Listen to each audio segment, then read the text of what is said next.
Good evening, and no matter when you happen to be listening to this, it is always evening here at Abominable Abominations. And welcome to tonight's tale, Out of the Deep, by Walter de la Mare.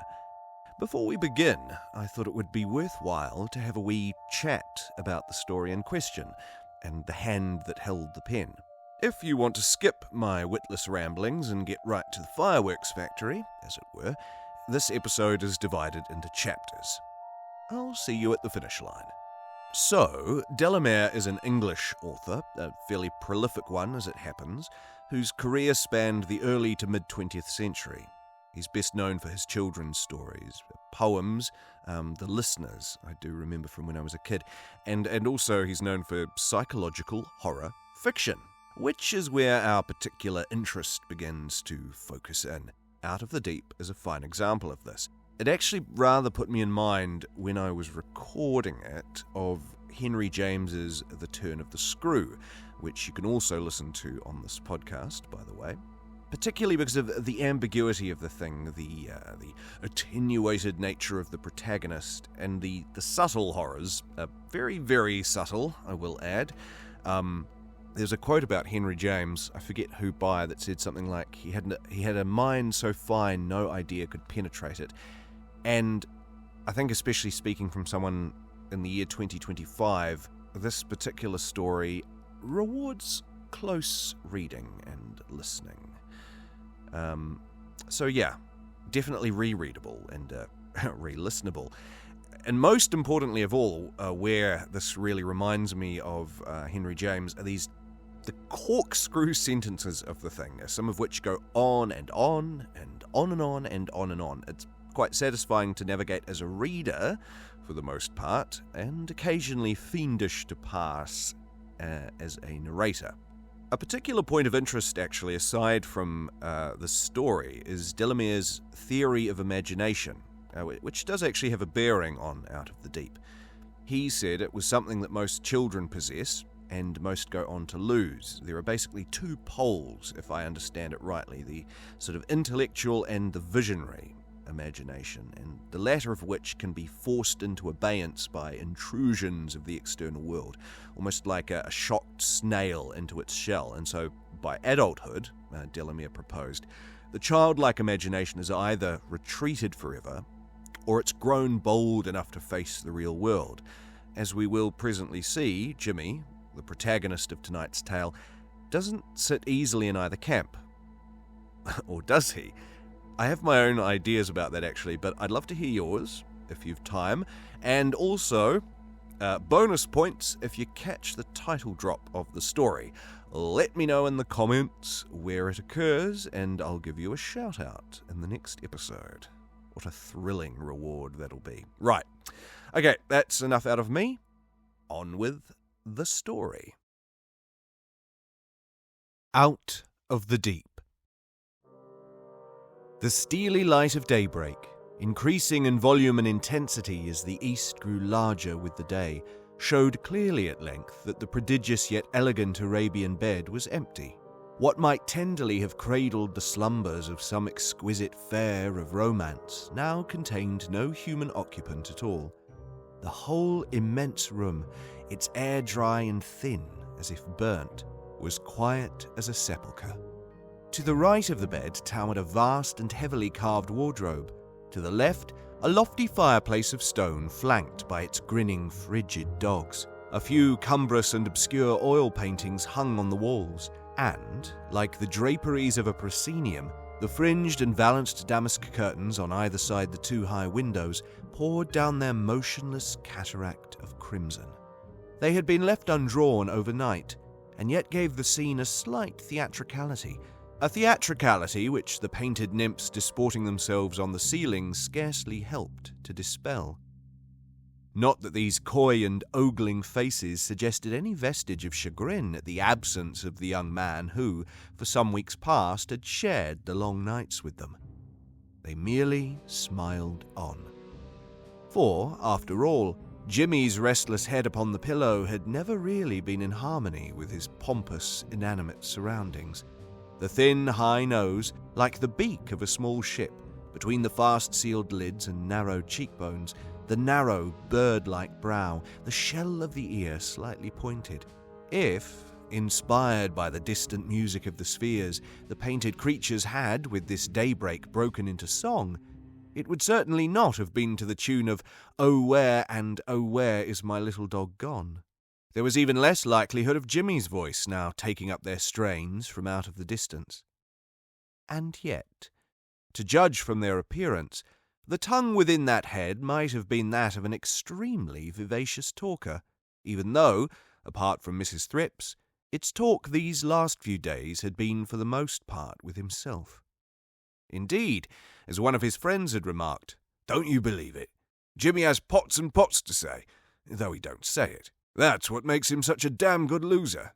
Whether or not, if Jimmy had been in the habit of conversing with himself, he must have had odd company at times. Night after night he had lain there, flat on his back, his hands crossed on his breast, a pose that never failed to amuse him. A smooth eminence in the dark, rich quilt about 60 inches from his chin indicated to his attentive eye the points of his toes. The hours had been heavy. The hours had been long. Still, there are only 12 or so of utter darkness in the most tedious of nights, and matins tinkles at length. Excepting the last of them, a night which was now apparently forever, he had occupied this majestic bed for about 6 weeks, though on no single occasion could he have confessed to being really at home in it. He had chosen it, not from any characteristic whim or caprice, and certainly not because it dominated the room in which his Uncle Timothy himself used to sleep, yes, and for 40 years on end, only at last to expire in it. He had chosen it because, when its Venetian blinds were pulled up high under the fringed cornice, it was as light as a London April sky could make it, and because, well, just one single glance in from the high narrow doorway upstairs had convinced him that the attic in which he was wont to sleep as a small boy was simply out of the question. A black, heavy flood of rage swept over him at sight of it. He had never before positively realized the abominations of that early past. To a waif and stray, any kind of shelter is, of course, a godsend. But even though this huge, sumptuous barrack of a house had been left to him, or rather abandoned to him, by his Uncle Timothy's relict, Aunt Charlotte, Jimmy could not, even at his loosest, have been described as homeless. Friendless, rather, but that of his own deliberate choice. Not so very long ago, in fact, he had made a clean sweep of every single living being, male or female, to whom the term friend could, with some little elasticity, be applied. A little official affair, to put it politely, eased their exit. And then, this vacant hostel. The house, in fact, occupied only by a caretaker in the service of his aunt's lawyers, had been his for the asking at any time during the last 2 or 3 years, but he had steadily delayed taking possession of it until there was practically no alternative. Circumstances accustom even a young man to a good many inconveniences. Still, it would have been a little too quixotic to sleep in the street, even though his Uncle Timothy's house as mere property was little better than a white and unpleasing elephant. He could not sell it, that is, not en masse. It was more than dubious if he was legally entitled to make away with its contents. But, quite apart from an extreme aversion to your Uncle Timothy's valuables in themselves, you cannot eat, even if you can subsist on, articles of virtu. Sir Richard Grenville, a hero for whom Jimmy had every respect, may have been accustomed to chewing up his wine-glass after swigging off its contents, but this must have been on the spur of an impulse, hardly in obedience to the instinct of self-preservation. Jimmy would have much preferred to balance a chair at the foot of his uncle's Arabian bed and salute the smiling lips of the painted nymphs on the ceiling, though even that experiment would probably have a rather gritty flavour. Still, possession is 9/10 of the law, and necessity is the deadly enemy of convention. Jimmy was unconscious of the faintest scruples on that score. His scruples, indeed, were in another direction. Only a few days ago, the day, in fact, before his first indulgence in the queer experience of pulling the bell, he had sallied out with his Aunt Charlotte's black leather dressing bag positively bulging with a pair of bow candlesticks, an illuminated missal, mutely exquisite, with its blues and golds and crimsons, and a tiny old silver-gilt bijouterie box. He was a young man of absurdly impulsive aversions, and the dealer to whom he carried this further consignment of loot was one of them. After a rapid and contemptuous examination, this gentleman spread out his palms, shrugged his shoulders, and suggested a sum that would have caused even a more phlegmatic connoisseur than his customer's Uncle Timothy to turn in his grave. And Jimmy replied, nicely slurring his R's, "Really, Mr. So-and-so, it is impossible. No doubt the things have an artificial value, but not for me. I must ask you to oblige me by giving me only half the sum you have kindly mentioned. Rather than accept your figure, you know, I would, well, perhaps it would be impolite to tell you what I would prefer to do. Dies irae, dies illa, and so on." The dealer flushed, though he had been apparently content to leave it at that. He was not the man to be easily insulted by a good customer, and Jimmy's depredations were methodical. With the fastidiousness of an expert, he selected from the rare and costly contents of the house only what was light and portable, and became inconspicuous by its absence. The supply, he realized, though without any perceptible animation, however recklessly it might be squandered, would easily last out his lifetime. Certainly not. After having once made up his mind to accept his Uncle Timothy's posthumous hospitality, the real difficulty was unlikely to be a conscientious one. It was the attempt merely to accustom himself to the house, the hated house, that grew more and more arduous. It falsified his hope that, like other experiences, this one would prove only the most piquant for being so precarious. Days and moments quickly flying, just his one funny old charwoman, Mrs. Thrips, himself, and the past. After pausing a while under the dingy and dusty portico, Jimmy had entered into his inheritance on the last afternoon in March. The wind was fallen, the day was beginning to narrow, a chill crystal light hung over the unshuttered staircase. By sheer force of a forgotten habit, he at once ascended to the attic in which he had slept as a child. Pausing on the threshold, he looked in, conscious not so much of the few familiar sticks of furniture, the truckle bed, the worn strip of Brussels carpet, the chipped blue-banded ewer and basin, the framed illuminated texts on the walls, as of a perfect hive of abhorrent memories. That high cupboard in the corner from which certain bodiless shapes had been wont to issue and stoop at him cowering out of his dreams, the crab-patterned paper that came alive as you stared, the window cold with menacing stars, the mouse-holes, the rusty grate, trumpet of every wind that blows, these objects at once lustily shouted at him in their own original tongues.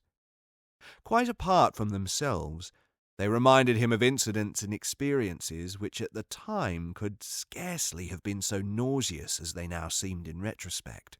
He found himself suffocatingly resentful even of what must have been kindly intentions. He remembered how his Aunt Charlotte used to read to him, with her puffy cheeks, plump, ringed hands, and the moving orbs of her eyes showing under her spectacles. He wasn't exactly accusing the past. Even in his first breaches he was never what could be called a nice little boy. He had never ordered himself lowly and reverently to any of his betters, at least in their absence. Nevertheless, what stirred in his bosom as he gazed in on this discarded scene was certainly not remorse. He remembered how gingerly, and with what peculiar breathings, his Uncle Timothy used to lift his microscope out of its wooden case, and how, after the necessary manipulation of the instrument, he himself would be bidden mount a footstool and fix his dazzled eye on the slides of sluggish or darting horrors of minute, magnified life. And how, after a steady awing drawl of inapprehensible instruction, his uncle would suddenly flick out a huge silk pocket handkerchief as a signal that little tongue-tied nervous boys were themselves nothing but miserable, sluggish, or darting reptiles, and that his nephew was the most deplorable kind of little boy.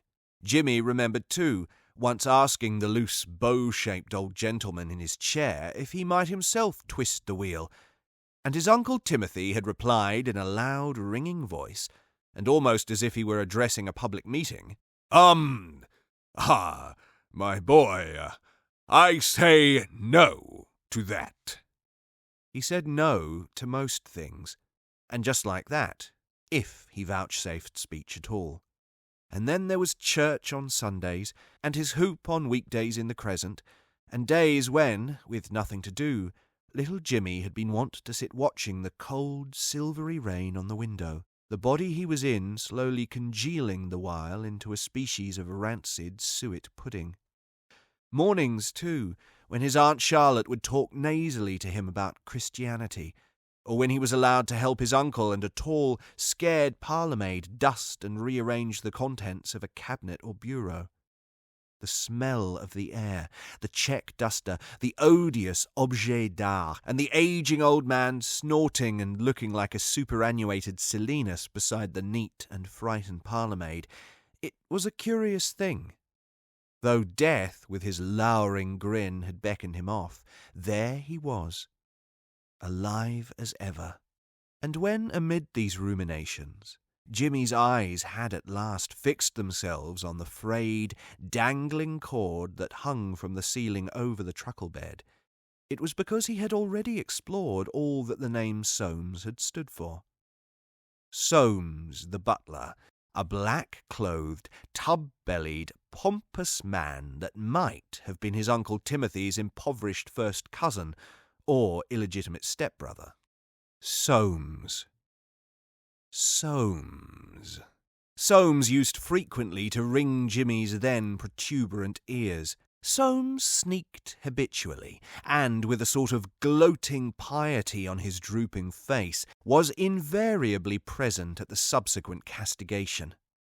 Soames had been wont to pile up his plate with lumps of fat that even destiny had never intended should consort with any single leg of mutton or even sirloin of beef, jelly-like, rapidly cooling nuggets of fat. And Soames invariably brought him cold rice pudding when there was hot ginger roll. Jimmy remembered the lines that drooped down from his pale, long nose, the sleek set of his whiskers as he stood there in his coat-tails reflected in the glass of the sideboard, carving the Sunday joint. But that slack green bell cord, his very first glimpse of it had set waggling scores of peculiar remembrances. First, and not so very peculiarly perhaps, it recalled an occasion when, as he stood before his aunt's footstool to bid her good night, her aggrieved pupils had visibly swum down from beneath their lids out of a nap to fix themselves and look at him at last as if neither he nor she, either in this or in any other world, had ever so much as seen one another before. Perhaps his own face, if not so puffy, appeared that evening to be unusually pasty and pallid, with those dark rings which even to this day added vivacity and lustre to his extremely clear eyes. And his Aunt Charlotte had asked him why he was such a cowardly boy and so wickedly frightened of the dark. "You know very well your dear uncle will not permit gas in the attic, so there's no use asking for it. You have nothing on your conscience, I trust?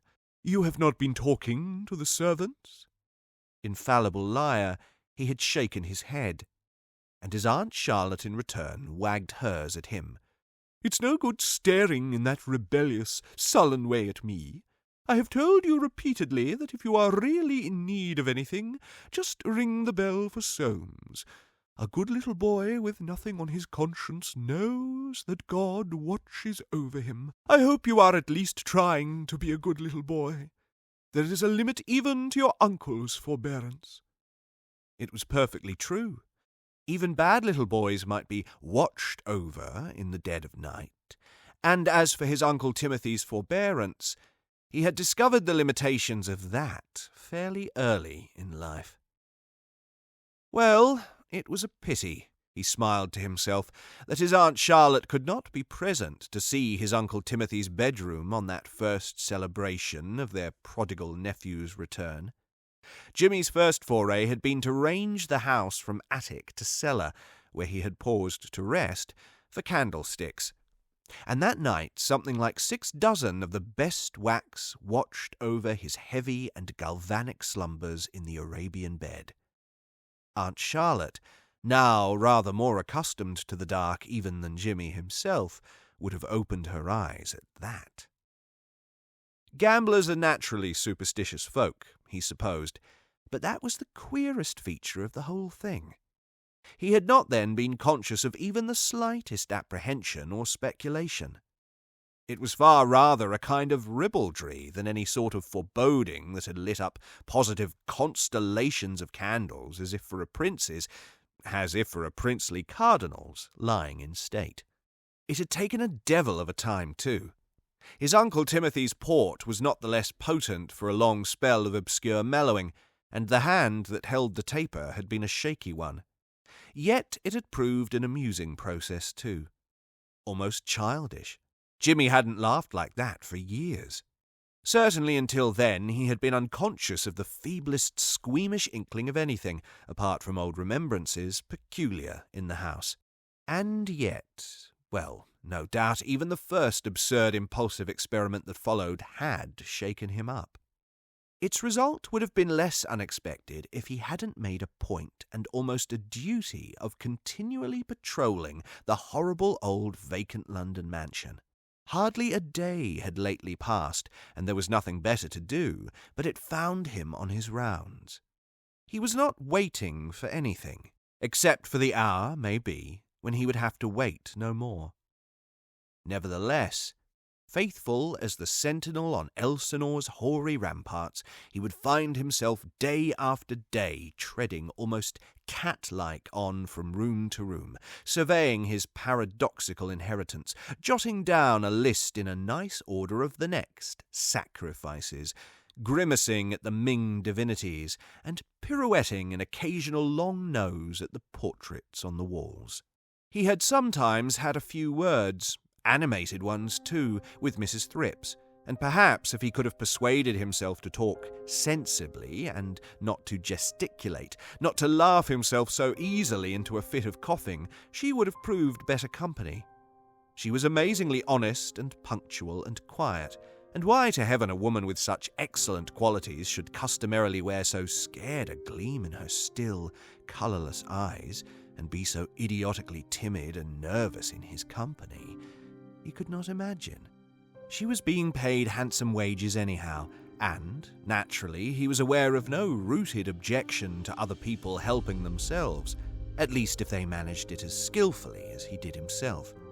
But Mrs. Thrips, it seemed, had never been able in any sense at all to help herself. She was simply a crepe-bonneted, motherly creature, if not excessively intelligent, if a little slow in seeing points. It was, indeed, her alarm when he asked her if she had happened to notice any young man about the house that had irritated him, though, of course, it was hardly fair not to explain what had given rise to the question. That was perfectly simple. It was like this. For years, for centuries, in fact, Jimmy had been, except in certain unusual circumstances, an exceedingly bad sleeper. He still hated sleeping in the dark, but a multitude of candles at various degrees of exhaustion make rather lively company when you are sick of your Uncle Timothy's cellar, and even the best of vintage wines may prove an ineffectual soporific. His, too, was a wretchedly active mind. Even as a boy, he had thought a good deal about his uncle and aunt, and Soames, and the house, and the Reverend Mr. Grayson, and spectres, and schoolmasters, and painted nymphs, and running away to sea, and curios, and dead silence, and his early childhood. And though, since then, other enigmas had engaged his attention, this purely automatic and tiresome activity of mind still persisted. On his oath, he had been, in some respects, and in secret, rather a goody-goody little boy, though his piety had been rather the offspring of fear than love. Had he not been expelled from Mellish's almost solely for that reason? What on earth was the good of repeatedly thrashing a boy when you positively knew that he had lied merely from terror of your roaring voice and horrible white face? But there it was. If there had been someone to talk to, he would not have talked so much to himself. He would not have lain awake thinking, night after night, like a rat in a trap. Thinking was like a fountain. Once it gets going at a certain pressure, well, it is almost impossible to turn it off. And my hat, what odd things came up with the water. On the peculiar night in question, in spite of the candles and the mice and the moon, he badly wanted company. In a moment of pining yet listless jocosity, then, he had merely taken his Aunt Charlotte's advice. True, the sumptuous crimson pleated silk bell-pull, dangling like a serpent with a huge tassel for skull over his Uncle Timothy's pillow, was a more formidable instrument than the yard or two of frayed green cord in the attic. Yet they shared the same purpose. Many a time must his Uncle Timothy have stretched up a large, loose hand in that direction when in need of Soames's nocturnal ministrations. And now, alas, both master and man were long since gone the way of all flesh. You couldn't, it appeared, pull bells in your coffin. But Jimmy was not as yet in his coffin, and as soon as his fingers slipped down from the smooth pull, the problem, in the abstract as it were, began to fascinate him. With cold, froggy hands crossed over his beautiful puce-patterned pyjamas, he lay staring at the crimson tassel till he had actually seen the hidden fangs flickeringly jet out at him. The effort, then, must have needed some little courage. It might almost have needed a tinge of inspiration. It was in no sense intended as a challenge. He would, in fact, rather remain alone than chance summoning, well, any, once animate, relic of the distant past. But obviously the most practical way of proving, if only to yourself, that you can be content with your own reconnaissance in the very dead of night, was to demonstrate to that self that, even if you should ask for it, assistance would not be forthcoming. He had been as fantastic as that. At the prolonged, pulsating, faint, distant tintinnabulation he had fallen back onto his pillow with an absurd little quicket of laughter, like that of a naughty boy up to mischief. But instant sobriety followed. Poor sleepers should endeavour to compose themselves. Tampering with empty space, stirring up echoes in pitch-black pits of darkness is scarcely sedative. And then, as he lay striving with an extraordinary fervour not to listen, but to concentrate his mind on the wardrobe and to keep his eyes from the door, that door must gently have opened. It must have opened and as noiselessly closed again. For a more or less decent-looking young man, seemingly not a day older than himself, was now apparent in the room. It might also be said that he had insinuated himself into the room. But well-trained domestics are accustomed to move their limbs and bodies with a becoming unobtrusiveness. There was also that familiar slight inclination of the apologetic in the young man's pose as he stood there solitary in his black, in that terrific blaze of candlelight. And for a sheer solid minute the occupant of the Arabian bed had really stopped thinking. When indeed you positively press your face, so to speak, against the crystalline window of your eyes, your mind is apt to become a perfect vacuum. And Jimmy's first rapid and instinctive, "Who the devil?" had become inaudible. In the course of the next few days, Jimmy was to become familiar, at least in memory, with the looks of this new young butler or valet. But first impressions are usually the vividest. The dark blue-grey eyes, the high nose, the scarcely perceptible smile, the slight stoop of the shoulders. There was no doubt about it. There was just a flavour, a flicker there, of resemblance to himself. Not that he himself could ever have cut as respectful and respectable a figure as that. And the smile. The fellow seemed to be ruminating over 1,000 dubious, long-interred secrets. Secrets such as one may be a little cautious of digging up, even to share with oneself. His face turned sidelong on his pillow, and through air as visibly transparent as a sheet of glass, Jimmy had steadily regarded this strange bell-answerer. And the bell-answerer had never so much as stirred his frigid, glittering eyes in response. The silence that hung between them produced eventually a peculiar effect on Jimmy. Menials, as a general rule, should be less emphatic personally. Their unobtrusiveness should surely not emphasize their imminence.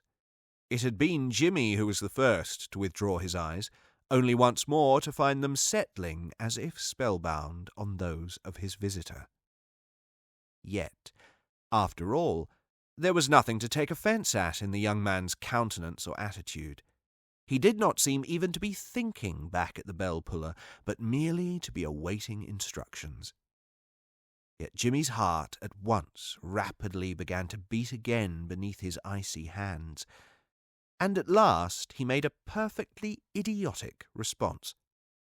Wagging his head on his pillow, he turned abruptly away. "It was only to tell you that I shall need nothing more tonight," he had said. Good heavens! The fatuity of it! He wanted, thirsted for, scores upon scores of things. Aladdin's was the cupidity of a simpleton by comparison. Time and the past, for instance, and the ability to breathe again as easily as if it were natural as the process of digestion. Why, if you were intent only on a little innocent companionship, one or two of those nymphs up there would be far more amusing company than Mrs. Thrips. If, that is, apart from yearning to their harps and viols, they could have been persuaded to scrub and sweep. Jimmy wanted no other kind of help. There is a beauty that is but skin deep. Altogether it had been a far from satisfactory experience. Jimmy was nettled. His mincing tones echoed on in his mind. They must have suggested that he was unaccustomed to men-servants and bell-pulls and opulent surroundings, and the fellow had instantly taken him at his word. A solemn little rather agreeable and unservile inclination of the not unfriendly head, and he was gone. And there was Jimmy, absolutely exhausted, coughing his lungs out, and entirely incapable of concluding whether the new butler was a creature of actuality or of dream. Well, well, well. That was nothing new. That's just how things do take one in one's weak moments, in the dead of night. Nevertheless, the experience had apparently proved sedative. He had slept like an infant. The morning found him vivacious with curiosity. He had paused to make only an exceedingly negligent toilet before beginning his usual wanderings about the house. Calm, cold daylight reflection may dismiss almost any nocturnal experience as a dream, if, at any rate, one's temperature in the night hours is habitually above the norm. But Jimmy could not, or would not, absolutely make up his mind. So clear a picture had his visitant imprinted on his memory that he even found himself, just like a specialist sounding a patient in search of the secret ravages of phthisis, he had even found himself stealthily tapping over the basement walls, as if in search of a concealed pantry. A foolish proceeding if one has not the least desire in the world to attract the attention of one's neighbours. Having at length satisfied himself in a rather confused fashion that whatever understudy of Soames might share the house with him in the small hours, he must be a butler of the migratory order, Jimmy then began experimenting with the bells. Mounted on a kitchen chair, cornice brush in hand, he had been surprised by Mrs. Thrips, in her quiet boots, as he stood gently knocking, one by one, the full 18 of the long, greened, crooked jingle row which hung open-mouthed above the immense dresser. She had caught him in the act, and Jimmy had once more exercised his customary glib presence of mind. "They ought to be hung in a scale, you know, oughtn't they, Mrs. Thrips? Then we could have Home Sweet Home, and a Hunting Up and a Hunting Down, Grandsires and Treble Bobs, and a Grand Maximus, even on weekdays. And if we were in danger of any kind of fire, which you will never be, we could ring them backwards. Couldn't we, Mrs. Thrips? Not that there's much quality in them, no medieval monkish tone or timbre in them. They're a bit mouldy, too, and one can't tell t'other from which. Not like St. Faith's. One would recognise that old clanker in one's shroud, wouldn't one, Mrs. Thrips? Has it ever occurred to you that the first campanologist's real intention was not so much to call the congregation as to summon, well, what the congregation's after?" "Yes, sir," Mrs. Thrips had agreed, her watery grey eyes fixed largely on the elevated young man. "But it don't matter which of them you ring. I'll answer Henny, at least while I'm in the house." "I don't think, sir, you rest your mind enough. My own boy, now, he's in the Navy." But with one graceful flourish, Jimmy had run his long-handled brush clean east to west along the clanging row. "You mustn't," he shouted. "You shouldn't. Once aboard the lugger, they are free. It's you mothers." He gently shook his peculiar wand at the flat-looking little old woman. "No, Mrs. Thrips, what I'm after is he who is here. Here, couchant, perdu, laird, in these same subterranean vaults where you and I are snug in our nightcaps. A most nice-spoken young man. Not in the Navy, Mrs. Thrips." And before the old lady had time to seize any one of these seductive threads of conversation, Jimmy had flashed his usual brilliant smile, or grimace, at her, and soon afterwards sallied out of the house to purchase a further gross or two of candles. Gently and furtively pushing along the counter half a sovereign, not as a douceur, but merely as from friend to friend, he had similarly smiled back at the secretive-looking old assistant in the staid West End family grocer's. "No, I don't suppose you could remember me. One alters, one ages, one deals elsewhere. But anyhow, a Happy New Year to you, if the next ever comes, you know." "You see, sir," the straight-aproned old man had retorted with equal confidentiality, "it is not so much the alterations. They are what you might call uncircumventable, sir. It's the stream, sir, behind the counter here. We are like rocks in it. But even if I can't for the moment put a thought to your face, though it's already stirring in me in a manner of speaking, I shall in the future, sir. You may rely upon that. And the same, sir, to you, and many of them, I'm sure." Somehow or other, Jimmy's vanity had been mollified by this pleasing little ceremoniousness, and that even before he had smiled yet once again at the saffron young lady in the pay-box. "The truth is, my dear," he had assured himself, as he once more ascended into the dingy porch, "the truth is, when once you begin to tamper, you won't know where you are. You won't, really." And that night he had lain soberly on, in a peculiar state of physical quiescence and self-satisfaction, his dark, bright eyes wandering from nymph to nymph, his hands folded over his breast under the bedclothes, his heart persisting in its usual habits. Nevertheless, the fountain of his thoughts had continued softly to plash on its worn basin. With ears acock, he had frankly enjoyed inhaling the parched, spent, brilliant air. And when his fingers had at last manifested the faint possible itch to experiment once more with the bell-pull, he had slipped out of bed and, hastily searching through a little privy case of his uncle's bedside books, had presently slipped back again, armed with a fat little copy of The Mysteries of Paris, in its original French. The next day a horrible lassitude descended upon him. For the better part of an hour he had stood staring out of the drawing-room window into the London street. At last, with a yawn that was almost a groan, and with an absurdly disproportionate effort, he turned himself about. Heavily hung the gilded chandeliers in the long vista of the room, heavily gloomed the gilded furniture. Scarcely distinguishable in the obscurity of the further walls, stood watching him from a mirror what might have appeared to be the shadowy reflection of himself. With a still, yet extreme aversion, he kept his eyes fixed on this distant nonentity, hardly realizing his own fantastic resolve that if he did catch the least faint, independent movement there, he would give Soames Junior a caustic piece of his mind.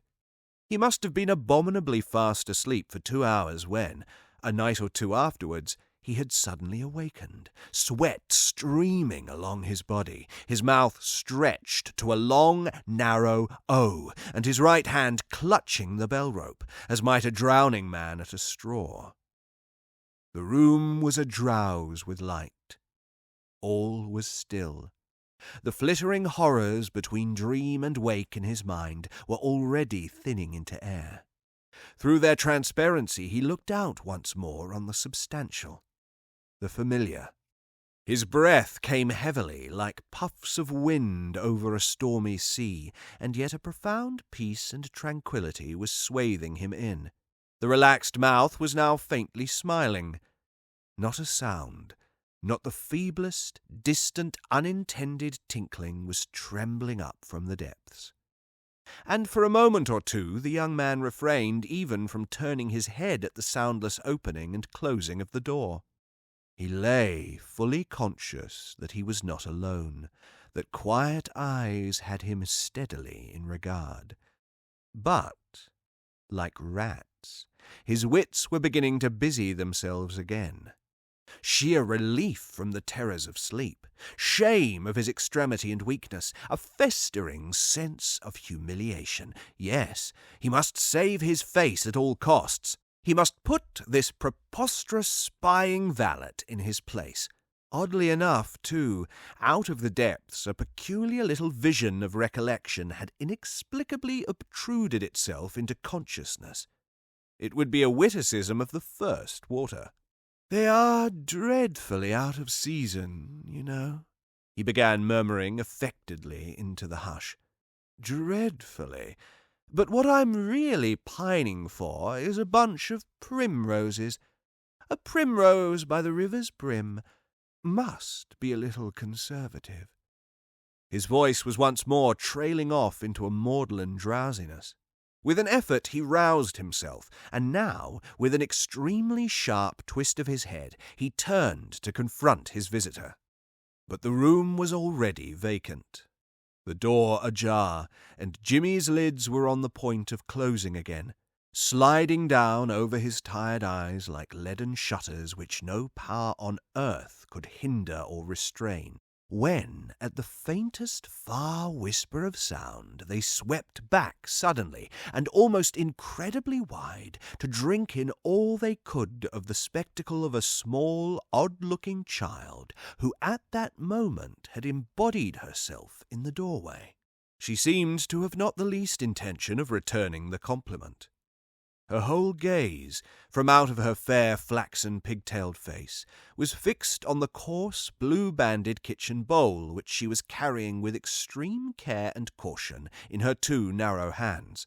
The idiots down below had evidently filled it too full of water, for the pale, wide-petalled flowers and thick, crinkled leaves it contained were floating buoyantly nid-nod to and fro as she moved, pushing on each slippered foot in turn in front of the other, her whole mind concentrated on her task. A plain child, but extraordinarily fair, as fair as the primroses themselves in the congregation of candlelight that motionlessly flooded the room, a narrow-chested, long-chinned little creature who had evidently outgrown her strength. Jimmy was well accustomed to take things as they come, and his brief sojourn in his uncle's house in his present state of health had already enlarged the confines of the term thing. Anyhow, she was a relief from the valet. He found himself, then, watching this new visitor without the least trace of astonishment or even of surprise.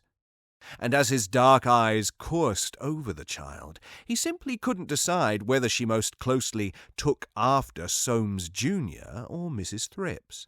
All he could positively assure himself of was just the look, the family likeness.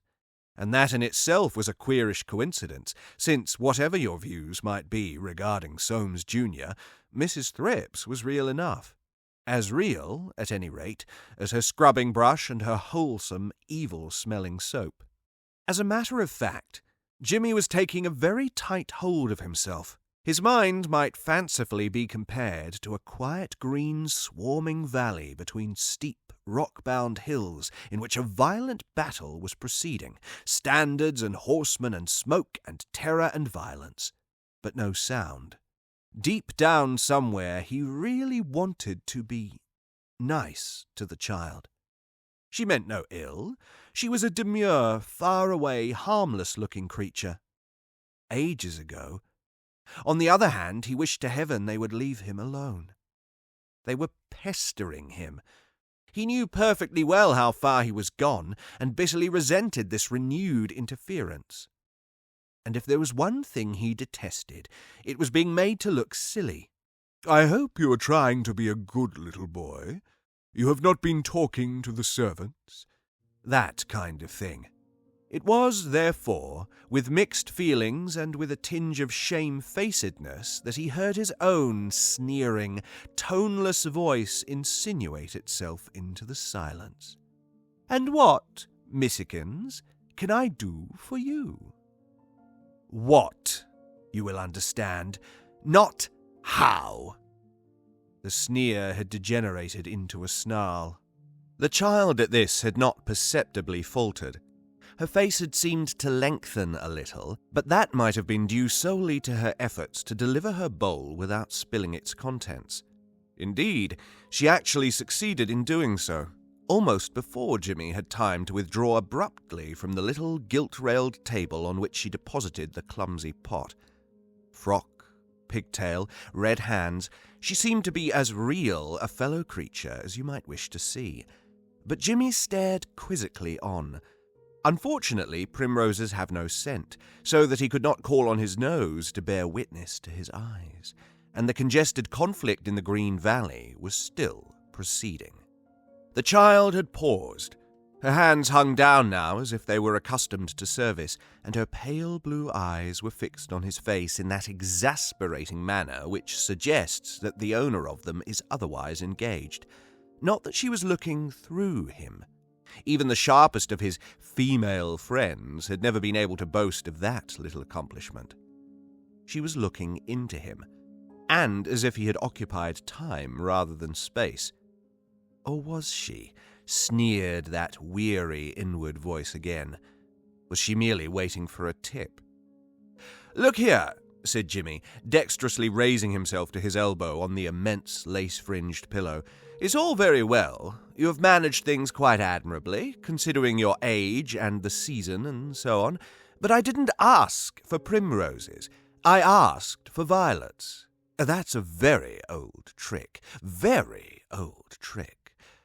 For one further instant, dark and fair, crafty and simpleton face communed, each with each. But the smile on the one had fainted into a profound, childlike contemplation, and then, so swift and imperceptible had been his visitant's evanishment out of the room, that the very space she had occupied seemed to remain for a while outlined in the air, a nebulous shell of vacancy. She must, apparently, have glided backwards through the doorway, for Jimmy had assuredly not been conscious of the remotest glimpse of her pigtail from behind. Instantly on that, The stony hillside within had resounded with a furious clangor, cries and shouts and screamings, and Jimmy, his face bloodless with rage, his eyes almost blind with it, had leapt out of the great bed as if in murderous pursuit. There must, however, have been an unusual degree or so of fever in his veins that night, so swift was his reaction. For the moment he was on his feet, and almost unendurable self-pity had swept into possession of him. To take a poor devil as literally as that, to catch him off his guard, not to give him the mere fleck of an opportunity to get his balance, to explain, to answer back. Curse the primroses. But there was no time to lose. With one hand clutching his pyjamas, the other carrying the bowl, he poked forward out of the flare of the room into the cold lightlessness of the wide stone staircase. "Look here," he called down in a low, argumentative voice. "Look here, you! You can cheat and you can cheat, but to half-strangle a fellow in his sleep and then to send him up the snuffling caretaker's daughter, no, no!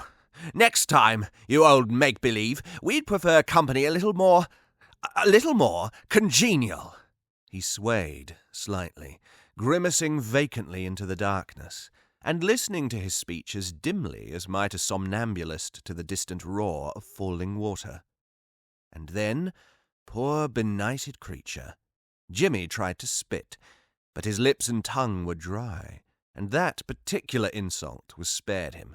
He had stooped laboriously, had put down the earthenware bowl on the Persian mat at the head of the staircase, and was self-congratulatory re-welcoming himself into the scene of still lustre he had dared for that protracted minute to abandon, when he heard as if from beneath and behind him a kind of lolloping disquietude and the sound as if of a clumsy clawed but persistent animal pushing its uncustomary awkward way up the soap-polished marble staircase. It was to be tit for tat, then. The miserable menage had let loose its menagerie. That. They were going to experiment with the mouse cupboard and keyhole trickery of his childhood. Jimmy was violently shivering. His very toes were clinging to the mat on which he stood. Swaying a little, and casting at the same time a strained, whitened glance round the room in which every object rested in the light as if so it had rested from all eternity, he stood mutely and ghastly listening. Even a large bedroom, 5 times the size of a small boy's attic, affords little scope for a fugitive, and shutting your eyes, darkening your outward face, is no escape. It had been a silly boast, he agreed, that challenge, that dare on the staircase, the boast of an idiot. For the congenial company that now managed to hoof and scrabble its way up the slippery marble staircase was already on the threshold. All was utterly silent now. There was no obvious manifestation of danger. What was peering steadily in upon him out of the obscurity beyond the door was merely a blurred, whitish, beast-like shape with still, passive, almost stagnant eyes in its immense fixed face. A perfectly ludicrous object. On paper. Yet a creature so nauseous to soul and body, and with so obscene a greed in its motionless, pig-like grin that with one vertiginous swirl, Jimmy's candles had swept up in his hand like a lateral race of streaming planets into outer darkness. If his wet, groping fingers had not then encountered one of the carved pedestals of his uncle's bedstead, Jimmy would have fallen. Jimmy would have found, in fact, the thing's physical level. Try as he might, he had never in the days that followed made quite clear in his mind why, for the 3rd time, he had not made a desperate, plunging clutch at the bell rope. The thing must have been Soames Jr.'s emissary, even if the bird-faced scullery maid with the primroses had not also been one of the staff. That he had desisted simply in case she should herself have answered his summons, and so have encountered the spurious animal as she mounted the dark staircase, seemed literally too good to be true. Not only was Jimmy no sentimentalist, but that particular kind of goodness, even in a state of mind perfectly calm and collected, was not one of his pleasanter characteristics.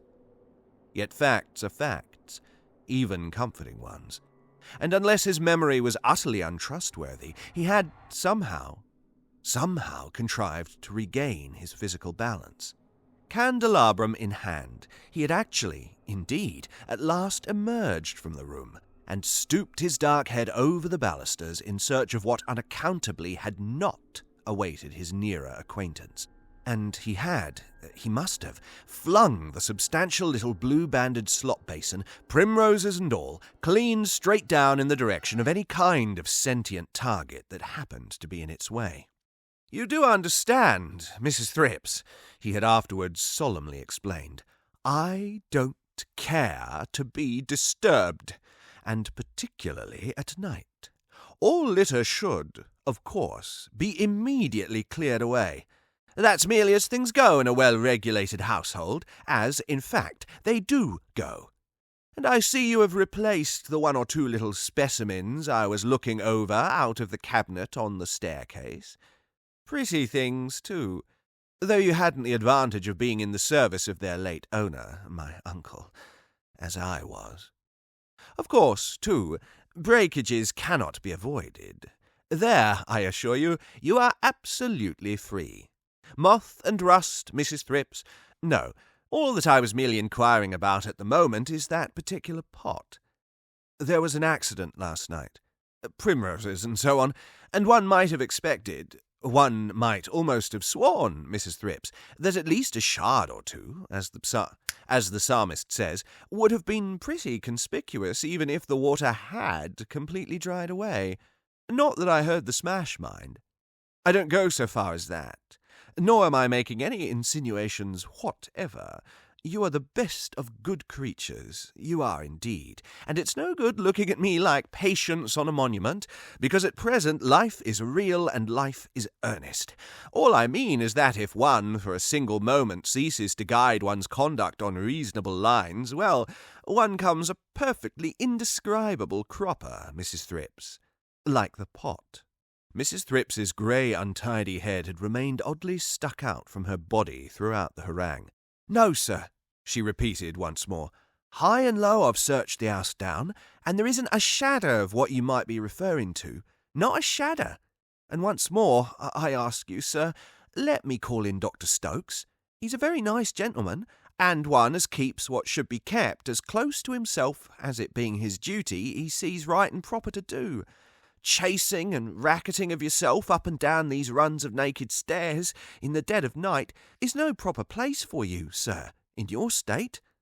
And I don't like to take the responsibility. It's first the candles, then the bells, and then the kitchen, and then the basin. I know what I'm talking about, sir, having lost 2, and one at sea." "And I suppose, my dear," Jimmy had almost as brilliantly as ever smiled, "suppose we are all of us at sea." "What then?" "Why, then, sir," Mrs. Thrips had courageously retorted, "I'd as lief be at the bottom of it. There's been as much worry and trouble and making 2 ends meet in my life not to make the getting out of it what you'd stand on no ceremony for. I say it with all decent respect for what's respectful and proper, sir, but there isn't a morning I step down these area steps but me heart's in me mouth for fear there won't be anything in the house but what can't answer back.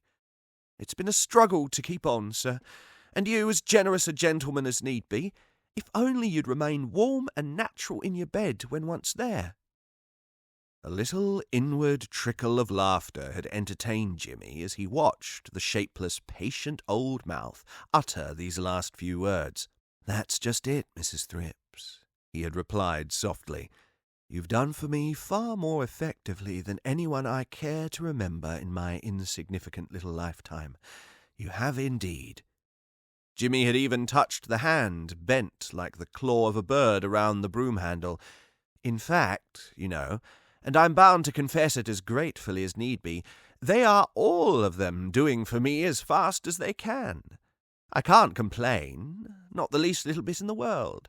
All that I might be asking is, How the devil, to put it politely, how the goodness gracious is one to tell which is which? In my particular case, it seems to be the miller that sets the wind. Not, of course, that he's got any particular grain to grind. Not even wild oats, you funny old mother of a youthful mariner. No, no, no.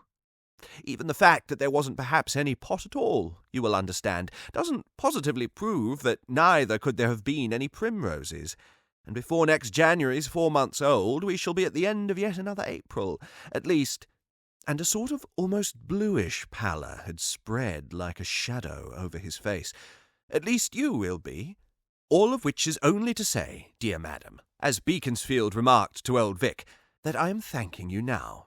At which Mrs. Thrips immediately fell upon her hands on her housemaid's pad and plunged her hands into her zinc pail, only instantly after to sit back on her heels, skinny hands on canvas apron. All I can say, sir, is, we go as we go, and a nicer gentleman, taking things on the surface, I never worked for. But one don't want to move too much in the public eye, sir. Of all the houses below stairs I've worked for, and all alone in, I don't want to chance on a more private, in a manner of speaking, than this. All that I was saying, sir, and I wouldn't want to, none but you, is the life's getting on my nerves. When that door there closes after me, and every day drawing out steady as you can see without so much as glancing at the clock, I say to myself, well, better that poor young gentleman alone up there at night, cough and all that, than me. I wouldn't sleep in this house, sir, not if you was to offer me a plateful of sovereigns, unless, sir, you wanted me. On reflection, Jimmy decided that he had cut almost a gallant figure as he had retorted gaily, yet with extraordinary sobriety, You shall have a whole dishful before I'm done, Mrs. Thrips, with a big scoop in it for the gravy.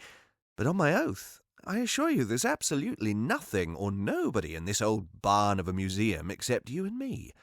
Nobody, unless, of course, you will understand, one happens to pull the bell. And that we're not likely to do in broad daylight, are we, Mrs. Thrips? Upon which he had hastily caught up his aunt's handbag and had emerged into a daylight a good deal bleaker, if not broader, than he could gratefully stomach. For a while Jimmy had let well alone.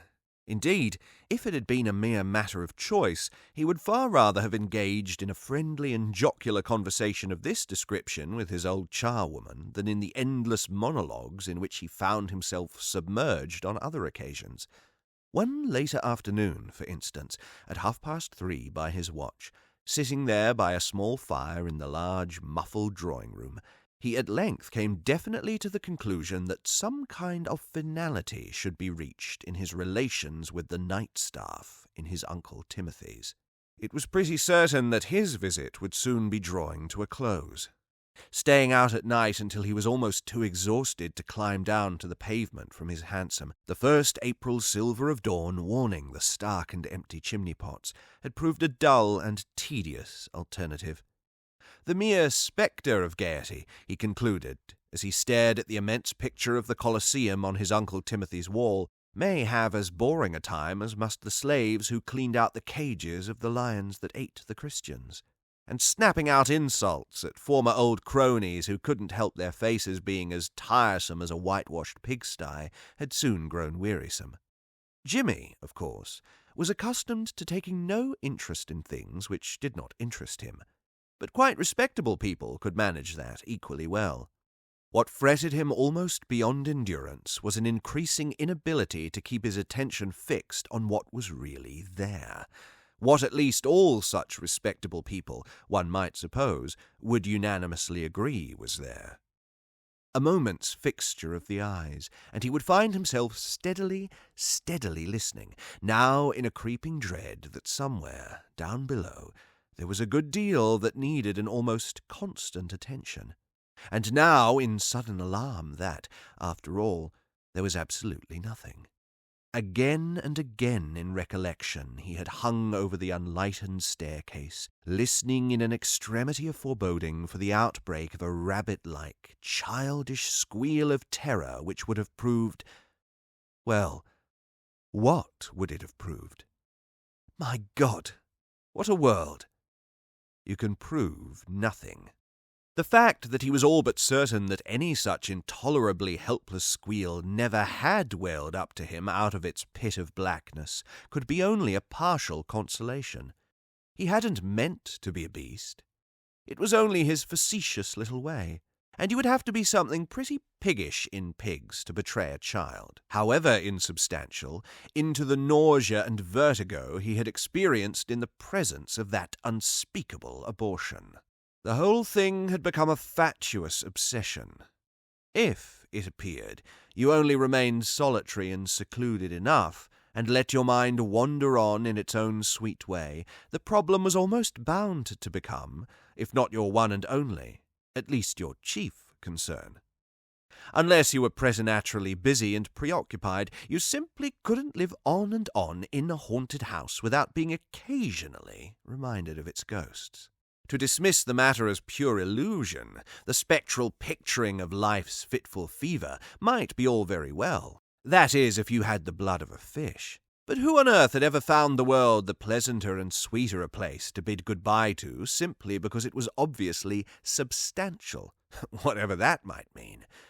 Simply because it did nothing you wanted it to do unless you paid for it pretty handsomely, or unless you accepted what it proffered with as open a hospitality as Jimmy had bestowed on his pilgrims of the night. Not that he much wanted, however pressing the invitation, to wander off out of his body into a better world, or, for that matter, into a worse. Upstairs under the roof years ago, Jimmy as a small boy would rather have died of terror than meddle with the cord above his bedrail, simply because he knew that Soames Senior was at the other end of it. He had hated Soames. He had merely feared the nothings of his night hours. But suppose Soames had been a different kind of butler. There must be almost as many kinds as there are human beings. Suppose his Uncle Timothy and Aunt Charlotte had chosen theirs a little less idiosyncratically. What then? Well, anyhow, in a sense, he was not sorry life had been a little exciting these past few weeks. How odd that what all but jellied your soul and your body at night or in a dream might merely amuse you like a shilling shocker in the safety of day. The safety of day. At the very cadence of the words in his mind, as he sat there in his aunt's salon, his limbs huddled over Mrs. Thrips's fire, Jimmy's eyes had fixed themselves again. Again he was listening. Was it that, if you saw in your mind any distant room or place, that place must actually at the moment contain you, some self, some astral body? If so, wouldn't, of course, you hear yourself moving about in it? There was a slight whining wind in the street outside the rainy window that afternoon, and once more the bright idea crossed Jimmy's mind that he should steal upstairs before it was dark, mount up onto the Arabian bed, and just cut the bell-pull, once and for all. But would that necessarily dismiss the staff? Necessarily? His eye wandered to the discreet S of yet another bell-pull, that which graced the wall beneath the expansive white marble chimney-piece. He hesitated. There was no doubt his mind was now hopelessly jaundiced against all bell-ropes, whether they failed to summon one to church or persisted in summoning one to a 6-foot hole in a cemetery. His Uncle Timothy lay in a mausoleum. On the other hand, he was properly convinced that a gentleman is as a gentleman does, and that it was really up to you to treat all bell-answerers with decent courtesy, no matter who, when, where. A universal rule like that is a sheer godsend. If they didn't answer, well, you couldn't help yourself. Or rather, you would have to. This shivering was merely physical. When a fellow is so thin that he can almost hear his ribs grind one against the other when he stoops to pick up a poker, such symptoms must be expected. There was still an hour or two of daylight, even though clouds admitted only a greyish light upon the world, and his Uncle Timothy's house was by nature friendly to gloom. That house at this moment seemed to hang domed upon his shoulders like an immense, imponderable shell. The flames in the chimney whispered, fluttered, hovered like fitfully playing, once happy birds. Supposing if, even against his better judgment, he leaned forward now in his chair and, what was infinitely more conventional and in a sense more proper than summoning unforeseen entities to one's bedside, supposing he gave just one discreet little tug at that small porcelain knob. What would he ask for? He need ask nothing. He could act.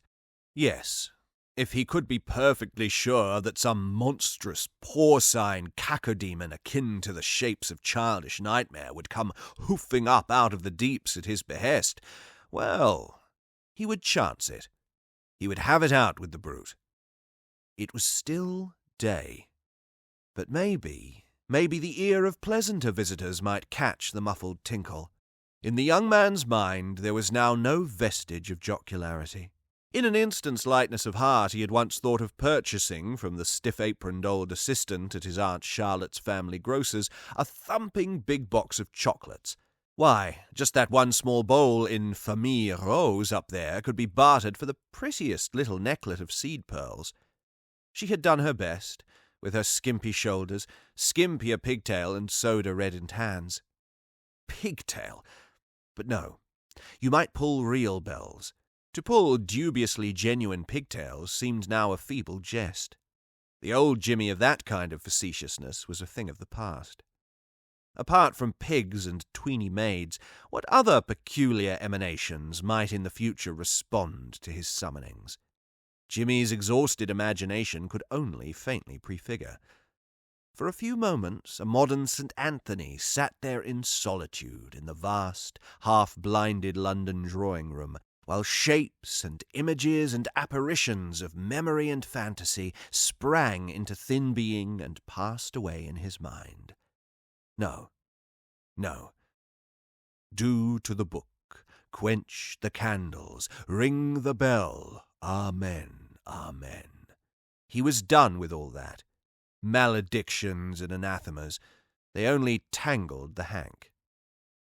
So, when at last, his meagre stooping body mutely played on by the flamelight, he jerked round his dark narrow head to glance at the distant mirror, it must have been on the mere after-image, so to speak, of the once quite substantial-looking tweeny maid that his exhausted eyes thirstily fixed themselves.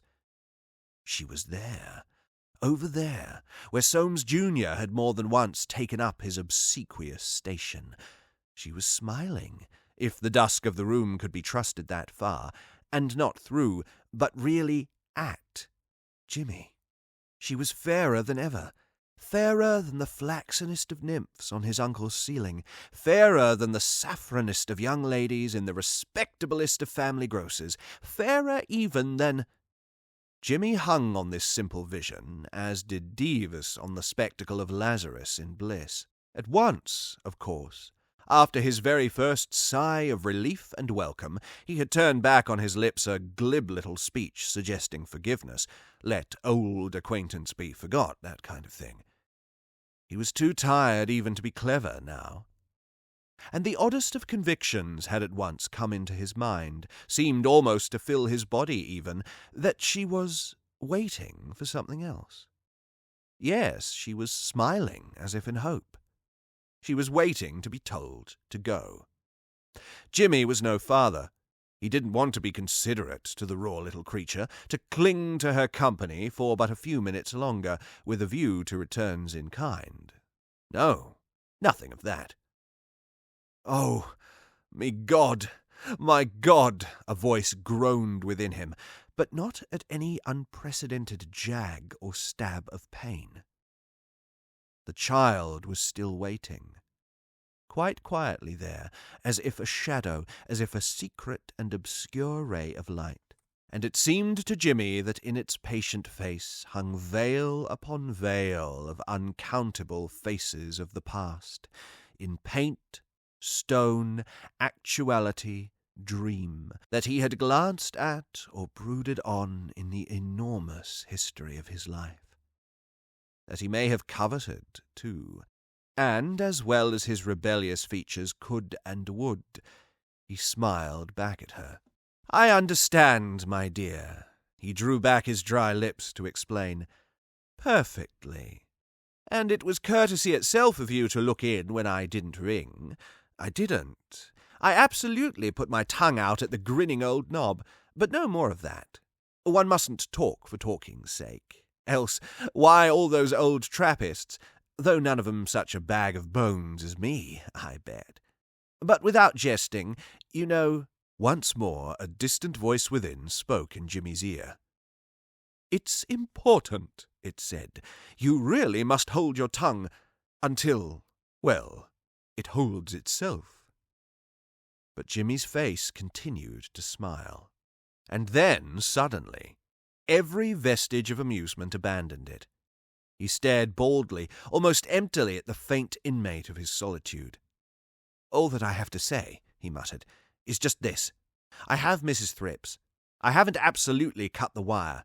I wish to be alone. But if I ring, I'm not asking, do you see? In time I may be able to know what I want. But what is important now is that no more than that accursed pig were your primroses real, my dear. You see, things must be real. And now, I suppose—" He had begun shivering again. You must go. But listen! We part friends." The coals in the grate, with a scarcely audible shuffling, recomposed themselves to their consuming.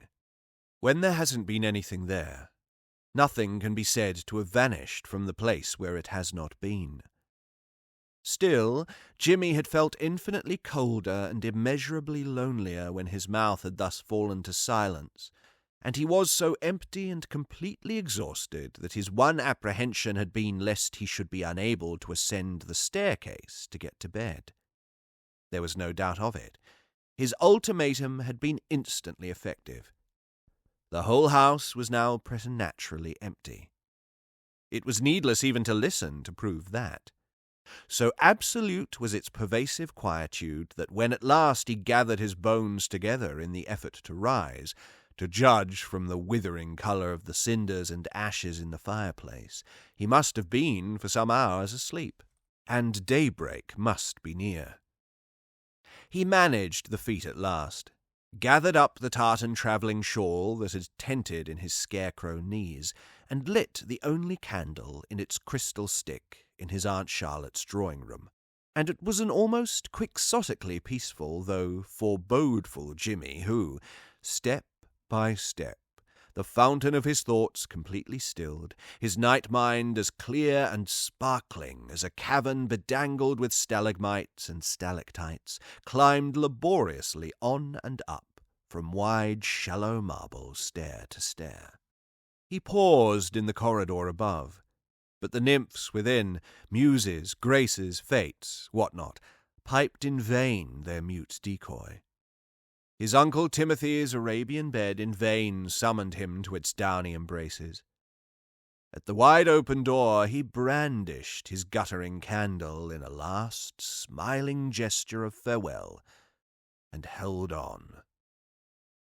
That is why when, next morning, out of a sounding, slanting shower of rain, Mrs. Thrips admitted herself into the house at the area door, she found the young man, still in his clothes, lying very fast asleep indeed on the truckle bed in the attic. His hands were not only crossed, but convulsively clenched in that position on his breast, and it appeared from certain distressing indications that he must have experienced a severe struggle to refrain from a wild, blind tug at the looped-up length of knotted whipcord over his head. As a matter of fact, it did not occur to the littered old charwoman's mind to speculate whether or not Jimmy had actually made such a last attempt, or whether he had been content merely to wait on a Soames who might, perhaps, like all good servants, come when he was wanted rather than when he was called. All her own small knowledge of Soames's, though not without comfort, had been acquired at second hand. Nor did Mrs. Thrips waste time in surmising how Jimmy could ever have persuaded himself to loop up the cord like that out of his reach, unless he had at first become abysmally ill-content with his small, primitive, and belated knowledge of campanology. She merely looked at what was left of him, her old face almost comically transfixed in its appearance of pity, horror, astonishment, and curiosity.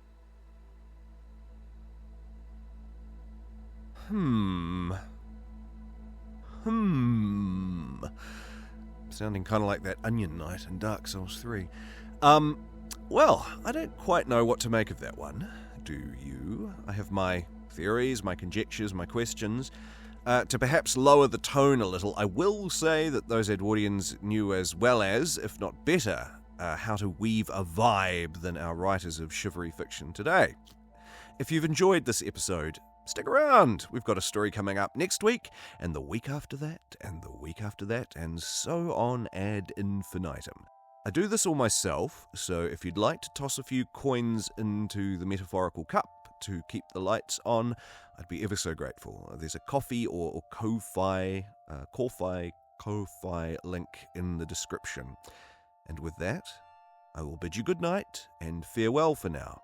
Also, if you'd like to take a minute to rate and review wherever you happen to be listening, it helps out the channel a lot.